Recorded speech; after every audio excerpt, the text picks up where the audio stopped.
Sẽ đồng không nha. Anh em có nghe tiếng gì không em? Tiếng vé anh em.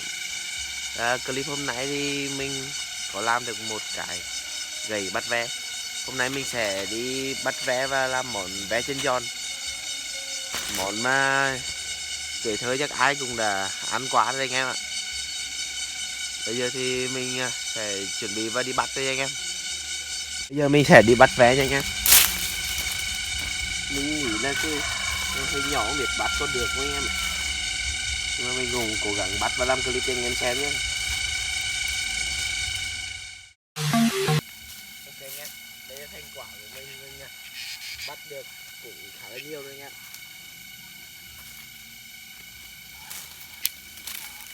Nó cũng khá là nhiều rồi anh em này.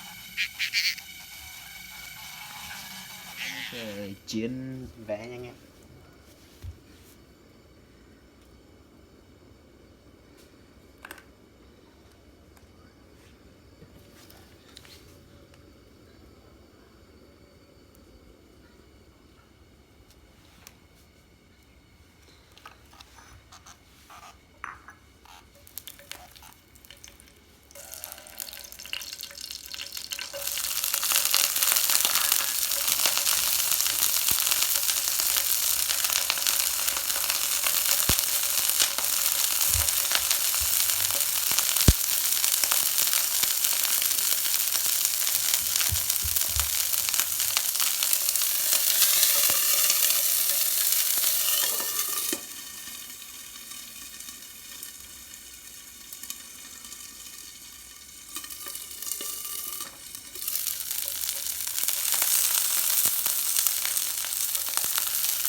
Ok anh em, bây giờ thì mình sẽ thử nha anh em. Đây là công sức của mình bắt lúc nãy giờ khoảng tầm 10 phút anh em. Đây là món ăn thời thượng chắc của nhiều người anh em đang xem video đây luôn đấy. Và món ăn này á, chỉ có một năm là được một lần anh em ạ. Tại vì đến mùa hè thì nó bắt đầu mới có anh em. Đây là vé, còn đây là nước mắm để mình chấm thử anh em. Bây giờ mình sẽ ăn thử nha anh em.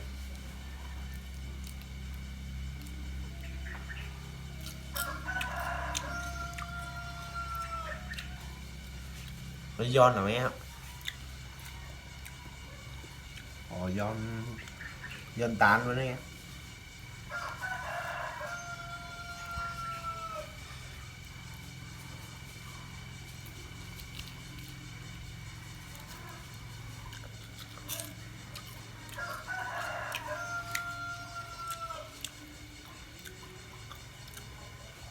Nhưng là cái này mà ăn con nón nên nó sẽ ngon hơn đấy á. Con này chiên nó tán luôn nữa.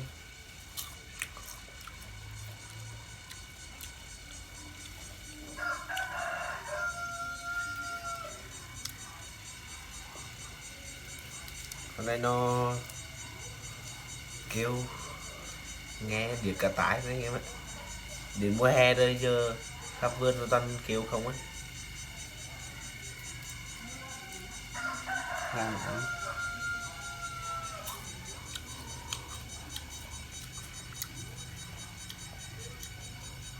Thì vé thì mình cũng đã thử xong rồi.